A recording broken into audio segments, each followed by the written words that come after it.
This is Frank Islam, Chairman and CEO of FI Investment Group and your host of DC Night Show, where we welcome the people from all parts of the life, including business and politics, that impact you, the viewer.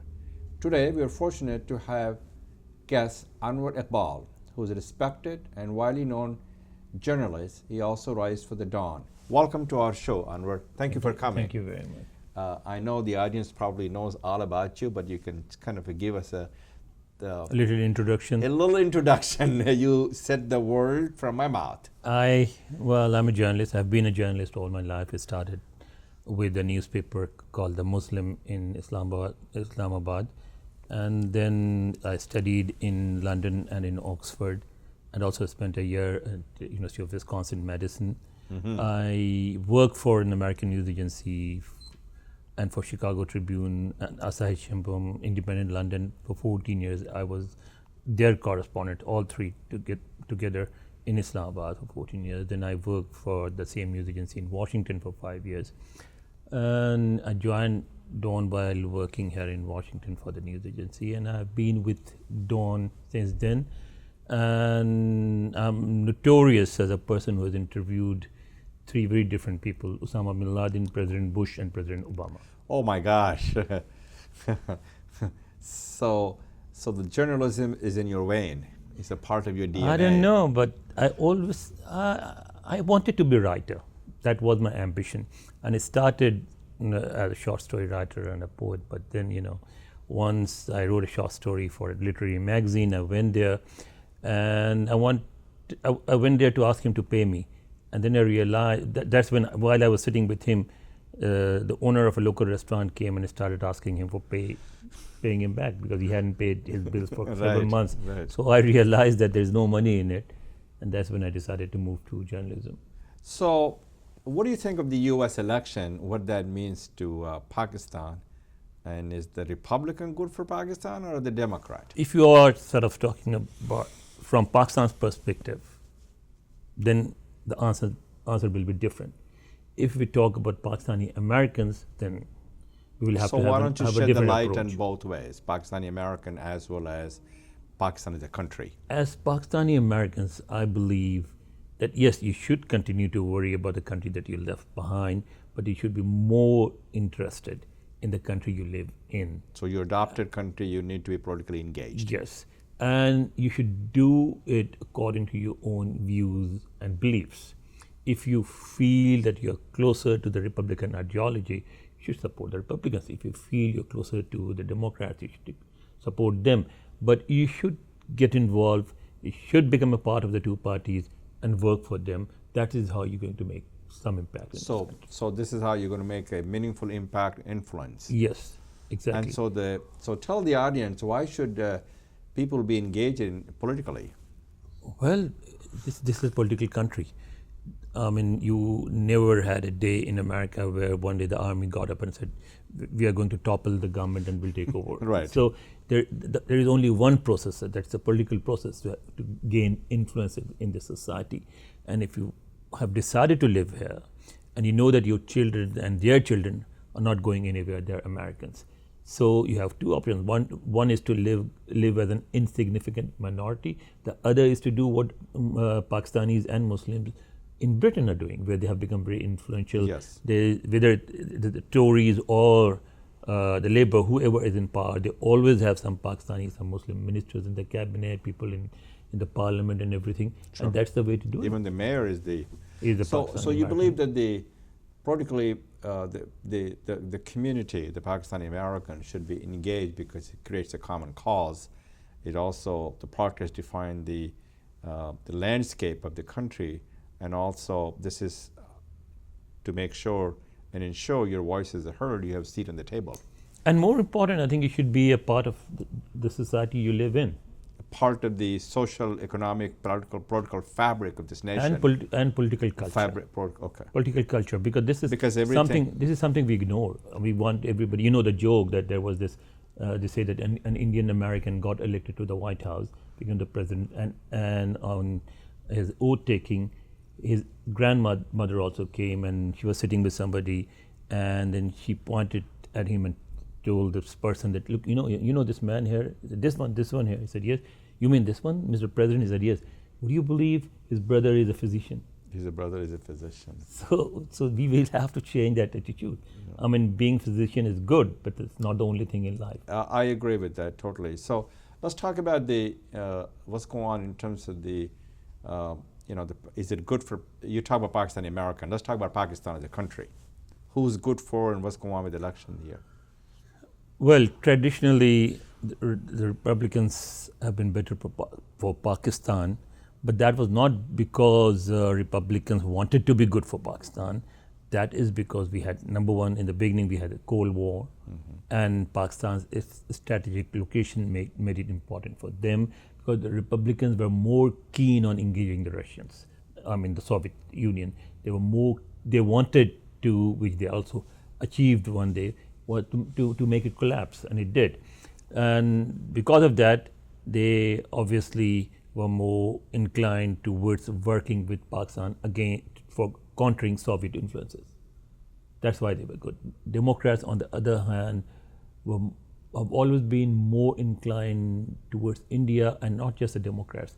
Left-leaning political parties all over the world, even in the Muslim world, have some sympathy for India. That's a fact. So, but I think now the situation is different. There is no Cold War, and the Afghan war is, I will not say it's ending because I don't think it's ever going to end, but the Americans are reconsidering their involvement in Afghanistan. Therefore, whosoever is in power, we are not going to get back to the 1980s when the Americans were so much interested in Pakistan. We will have to learn to live with the present situation, and I think whoever comes to power is not going to change a lot. And I think in a way it's good for Pakistan, because foreign influence, no matter whose influence it is always bad for you. What role the Pakistan should play when the Americans pull out of Afghanistan? I think Pakistan should. I think it is in Pakistan's interest to defeat terrorism and extremism. And therefore, Pakistan should work with international forces, including the United States of America, in defeating terrorism, in beating extremism with them and everything. To defeat extremism. Exactly, because that's not. We tried that, and because of this so-called strategic depth theory that Pakistan needs to have influence in Afghanistan to counter India, that did not work. It only brought misery and suffering for us. So we should reconsider our policies and do something which improves our image around the world, because now we are somehow being we are seen as a country that if it does not patronize, at least it allows terrorism and extremism to grow. To grow. That's the best way to describe it, and breed the violence in turns. Well, as you know, the Ashraf Ghani have been able to engage the Taliban in order to defeat extremism and also the terrorism. And Pakistan needs to be a very important and crucial partner in that. So how is that going? And I know the Chief of Staff of the Army has talked to him and so on and so forth. What's going on with that? See, in America, the Americans have this tendency, obviously they should, because that every country looks after its own interest. Right. Okay, so they have this tendency of only being interested in short-term goals. And because they are there, because they want peace, so they do not really want to look back at history. Relations between Afghanistan and Pakistan have been tense forever. Afghanistan was the only country we voted against Pakistan's admission to the United Nations in 1948.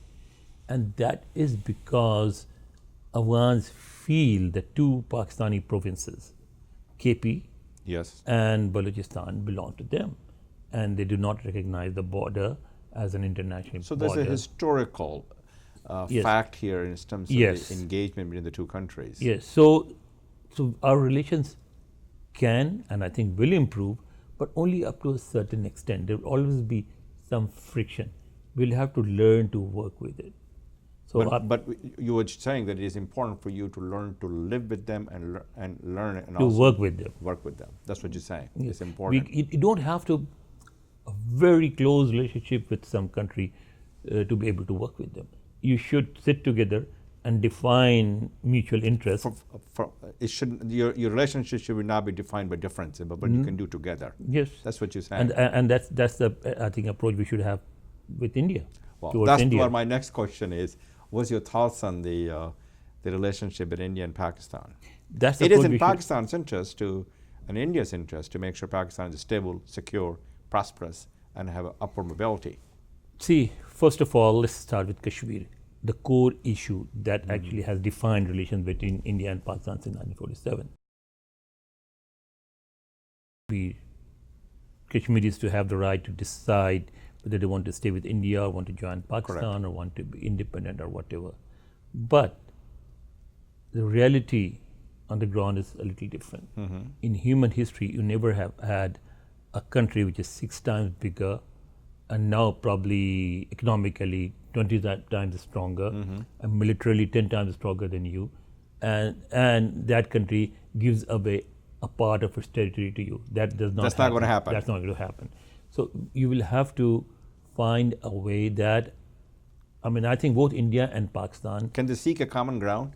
The common ground is there. They both need to realize that the most important factor in this dispute are the Kashmiris, the people of Kashmir.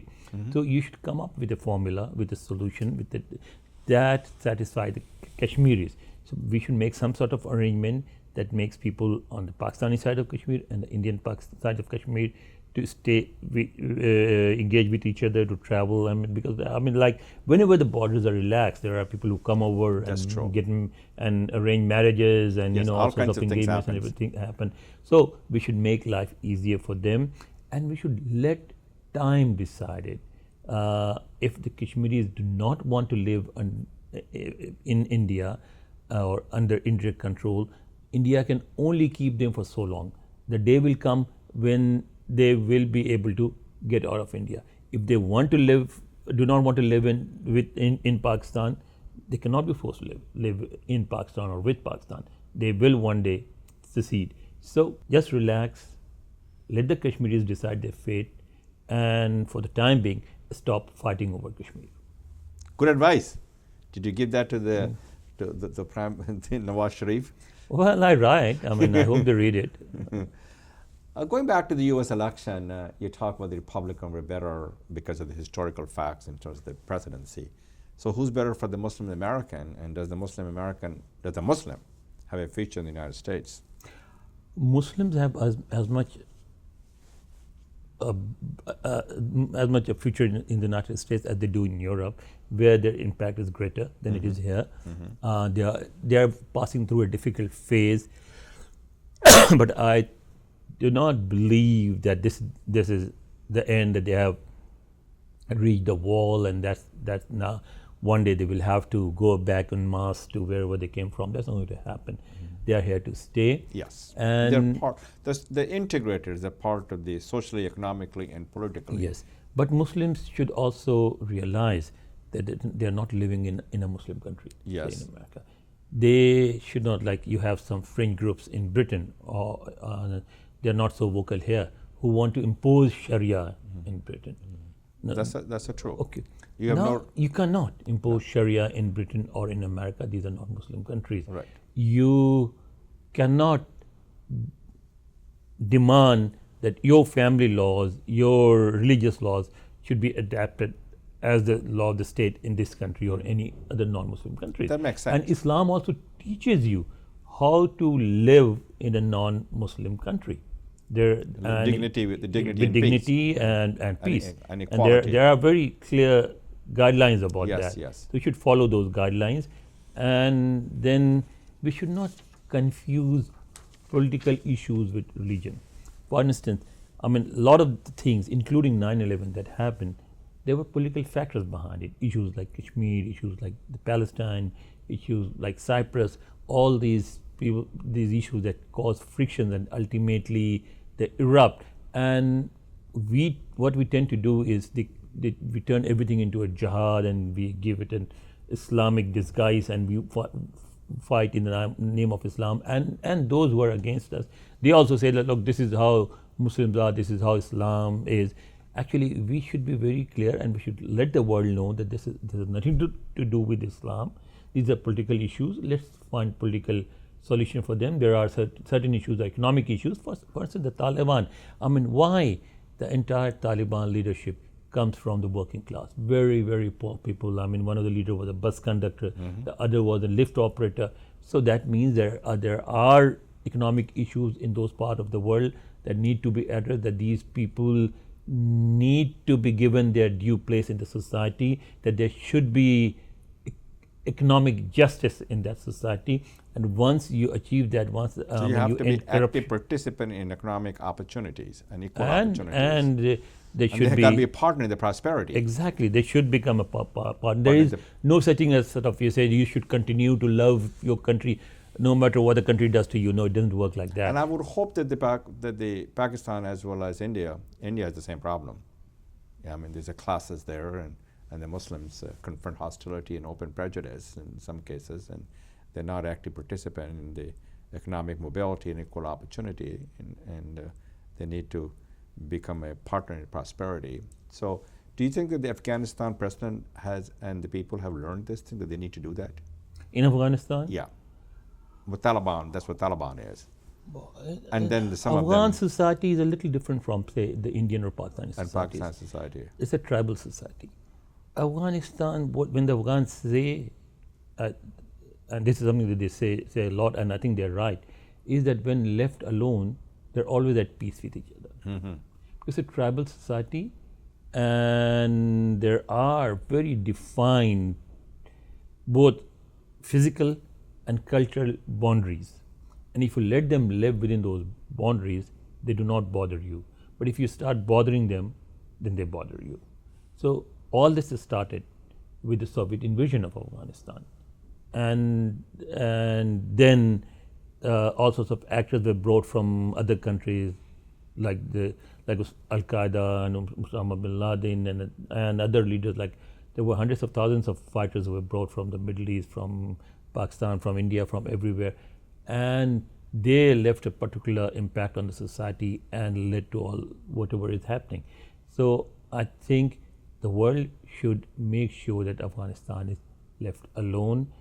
And if you really want peace in Afghanistan, then instead of just focusing on Taliban, I think the international community should focus on Pakistan, India, Tajikistan, Iran, all the countries that border Afghanistan, and those countries should be persuaded to stop interfering in Afghanistan's internal affairs. Otherwise, there will never be peace in Afghanistan. That's a very good analysis that you presented. I understand India and Pakistan, but I did not know that Tajikistan, which is the next door neighbor, obviously, they're doing the same thing. They all have interests in Afghanistan. They're all contributing to the violence as well as the uprising.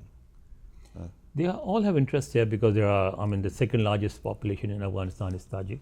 Yeah, that's true. Iran is interested because a very large section, almost the majority, speaks Dari, and there are plenty of Shias. There's a lot of Shia in Afghanistan also. There are, but more than that, they speak the same language. So Iran has. So they have a shared language here. Yes, and Pakistan obviously has interest and will continue to have interest because the largest ethnic group in Afghanistan is Pashtun, and there are more Pashtuns in Pakistan than in Afghanistan. That's an interesting. So it's a difficult situation. So do you think that Trump will implement the policy that he's preaching when he becomes the president? Which no, is it's difficult. lot of things. No, it's difficult. See, when President Obama came to power, he made a lot of promises, and he was not able to deliver even half of them. He was not able to change the Washington. He was not. Nobody can.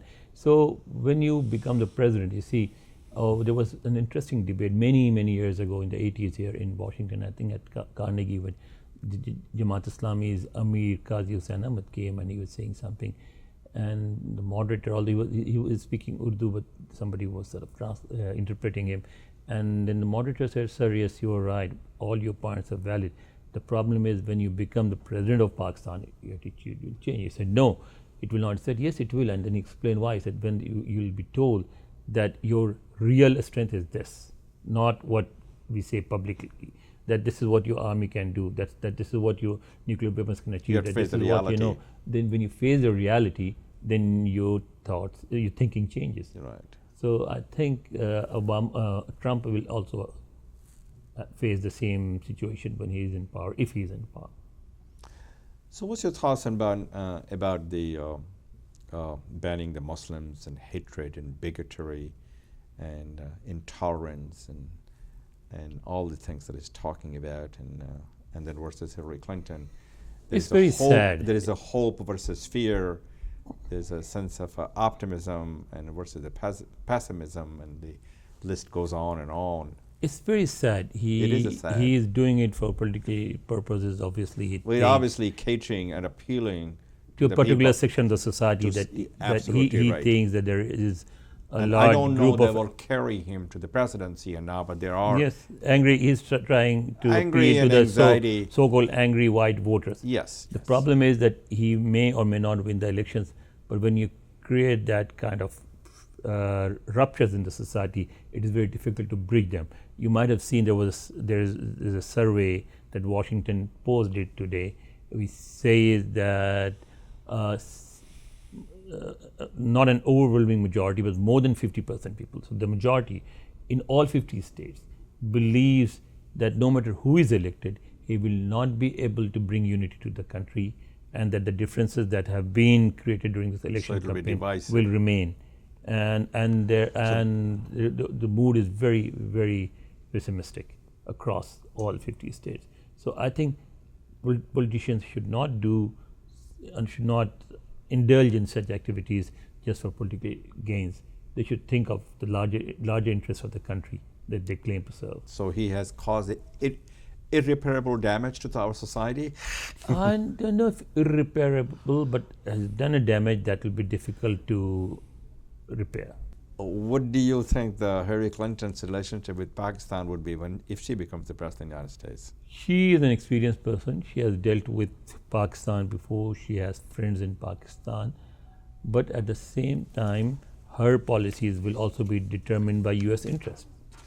If the United States is involved in Afghanistan, if it still has troops in Afghanistan, obviously then she would want Pakistan to help stabilize and secure Afghanistan so that she can bring back the troops. And even after the troops leave, Americans would like their legacy to continue. They would like to see a peaceful, prosperous Afghanistan, and they will continue to bring pressure on Pakistan to ensure that. So I think that is something that no matter who is in power, that factor will be there. What about the India and Pakistan relationship? Also, she will champion that to take it to the next height? I don't know. I mean, that depends a lot on how she views China and China's growing influence in that part of the world. If she is as keen as Obama is on containing China, then she will also seek a very close relationship with India. And if she is not, then her policies may be different. But I think whoever is the president will want to contain China. And that is a very dangerous game, because what will happen is that it will not leave no option for Pakistan but to get more closely involved with China. I think Pakistan may end up signing a defense pact with China, and that will create a very difficult situation in South Asia, because and the Indians should also pause a little and think calmly, because all the investment and everything is coming there because there is peace. But once Pakistan has a defense pact with China, and if attacking Pakistan means attacking China, and if there is this boogie off, and even if it's not real, of actually India going to war in China, then it will also have an impact on foreign investments in India. So this is a dangerous game that I think they should not play. Who should not play? Whoever is playing it. Well, it's the Chinese and the Pakistan who's going to do the defense treaty that you're talking about. So they're the two party here. Say Pakistan, if you make the Pakistanis feel that their very existence is at stake, would expect. As see, during the Kargil War, Kargil conflict, Indians were planning to go to war against Pakistan. They were planning to invade Sindh, and at that time, President Clinton intervened and said, "Hold on, don't do that, because there has been a ban on conventional weapons in Pakistan, and therefore they have developed a lot of long and short range nuclear weapons, and this war is going to quickly turn into a nuclear war, and which will be bad for both the countries." Both India and Pakistan, I mean India, no matter how sophisticated weapons you develop, say you take an example, God forbid, if there is a war, and if Pakistanis are unable to go to India, they blast a bomb in Lahore, sitting in Lahore, that will also destroy Amritsar, okay, and most of Indian Punjab. So you don't want to push things to that extent. Right. Do you think that Indian American has a lot of influence in the U.S. policies? Yes, they do. Of course they do, because they are a very influential community. They are a rich community. They are technically they're politically engaged. They are politically engaged. So they do, and that should not be a bad thing. Every community that lives here tries to do that. Instead of feeling bad about it, we should try to build up our own influences. I mean, Pakistan alone cannot do that, because there are fewer Pakistanis than Indians. But if Muslims get together, then they can create a bloc that can look after Muslim interest in America. Which includes pretty much all the Muslim countries, including Pakistan. All the Muslim countries, including Pakistan. Do you see that brighter horizon that's going to happen soon? Not yet. It happened. It will happen. Eventually, but not yet, because Muslims still, we still are the first generation. We are more interested in what is happening back there. So if you try to do something in the name of Pakistanis living in America or Muslims living in America, you do not attract many people. But if you do something for Pakistan Tehreek-e-Insaf or People's Party or Muslim League, a lot of people come, because somehow they still feel that they are workers of Muslim League or People's Party, which they are not. They are not. But they do feel that they are. I mean, what can those parties do for you? What can the Pakistani government do for you? Nothing. I mean, maybe an invitation to the embassy, or just a visit to Pakistan. That's all. So, if you are sitting on the chair of the President of the United States, what should be your policy with India, Pakistan, and Afghanistan, the new administration? That's too big a chair. I'll never be sitting there. But I'll never be sitting there. But I think the U.S. president should be more. I mean, yes. Again, I mean, U.S. policies are determined by American interest, and right as it should be. And right now, they feel that they need to contain China, but at the same time, they should realize that they made this mistake once when the Soviets left, when the Russians left Afghanistan. They withdrew from that region, and that led to the creation of Al Qaeda and Taliban and everything else. So they need to stay engaged, and they need to have a balance, and they need to make Pakistan feel secure. Because Pakistan is a smaller country, much smaller than India. So it will always feel insecure. And when a little thing looks very big, if you're looking at it from Islamabad, see, because you see a country which is already 6 times bigger than you, and such a huge economy and everything. So when you look at it from Islamabad, everything looks very big, and therefore they react in a panic. And this is something people in Washington and other world capitals should also realize, that look, we should not cause a panicky reaction in Islamabad. We should assure them and reassure them that nobody is trying to break up their country. Nobody is trying to create the situation that was created in 1971, that there is not going to be another 71-like situation when a part of Pakistan will secede and a new country will be created. We are not, that the international community is no more to those kinds of games. I see a lot of promoting of commerce, trade, and investment between the United States and India. Is that same thing true with the U.S. and Pakistan also? Unfortunately not, because of extremism and terrorism, our economy is in a bad shape. So we are not even in a position to build that kind of partnership with any country. But eventually that should be our goal. Yes. That is why I believe that the US administration is right whenever it says that it is in Pakistan's own interest to fight terrorism, to defeat extremists. It definitely is, because more people have been killed by terrorists in Pakistan than in any other Yes. country in the world. That more Pakistani troops have been killed in the fight against terrorists than they died during the two wars with India. So it is in Pakistan's interest to fight terrorism, because unless we defeat extremism, there will be no progress in Pakistan. You see a brighter horizon to do so? A brighter horizon to defeat extremism, to partner with India and United States to fight against the terrorism and extremism, and to promote the trade and commerce investment with India as well as with the United States. That's the goal. That's what it should be. I'll come to it. Let me just share something that Hillary Clinton said in one of her, I interviewed her 3 times, and one of the interviews she said about Pakistan, and at that time people got very upset, and she said, why didn't I counter question her? But I did not, because I agreed with her. She said that, look, do not keep snakes in your backyard. These were her words. And then hope that they will only bite your neighbors, not your kids. They will one day bite your kids too. Of course, once you become the victim, they don't differentiate the victims. Yes, they don't. So we should not keep snakes in our backyard. Right. Number one. And going back to realization in Pakistan, I think there is. That's why they launched this Operation Zarb-e-Azb, and they have actually eliminated terrorist havens from the tribal belt and other areas. If Americans feel that Pakistan has not done enough to stop cross-border terrorist attacks, then I think Pakistan should work with America and with other countries to make them believe what they say, that yes, we are not promoting cross-border attacks and we want to contain them. And if Pakistan is not already doing so, then Pakistan should stop cross-border terrorism. Is the Pakistan military, which is very powerful in Pakistan, the army, do you think they have this kind of interest also, as you just said, to be a partner against the terrorism? Why not? Why not? I mean, see, a modern army runs on a modern economy.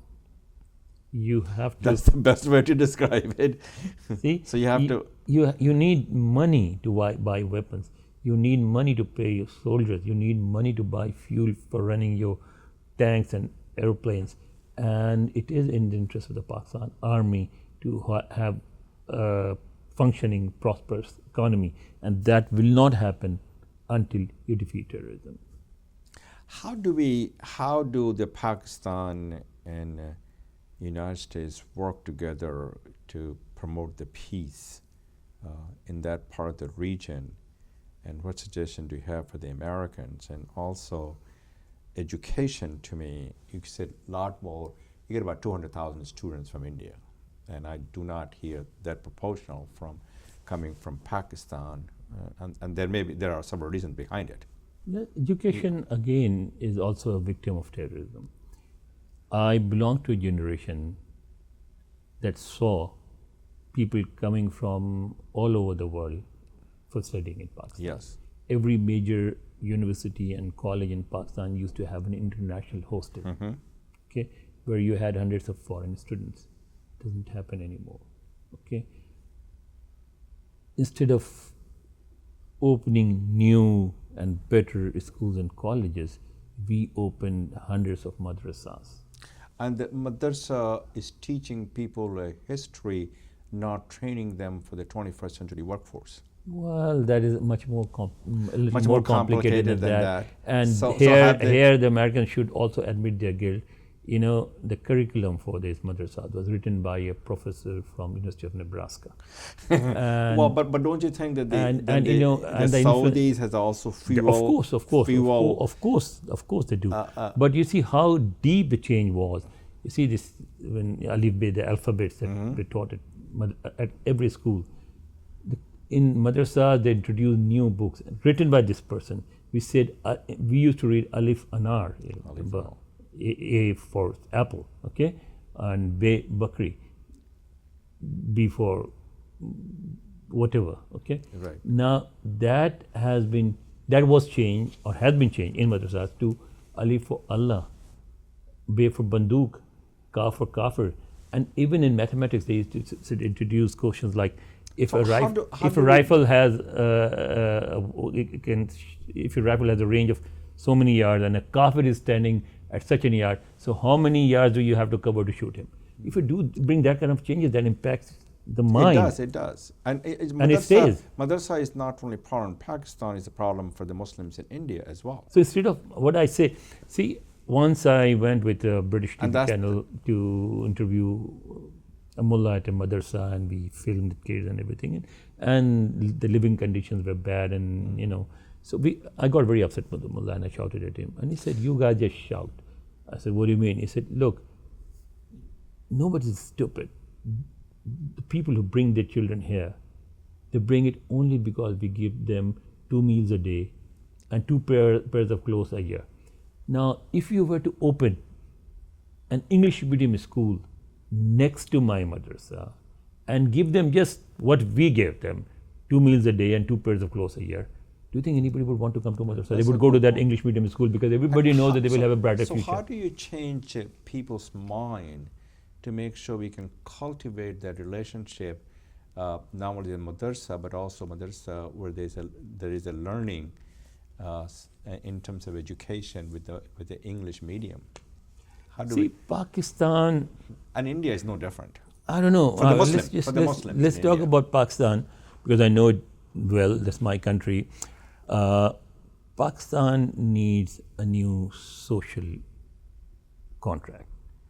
Pakistanis need to realize that these feudal approaches and feudal traditions that we have are not going to work. No. Are not going to work. So they got that you can't really keep your drivers standing outside in 110 degrees centigrade while you're sitting in an air-conditioned room. Car, right. That you cannot continue to force, as we do now, your people who work at your home not to sit with you, not to eat with you, they cannot share your table.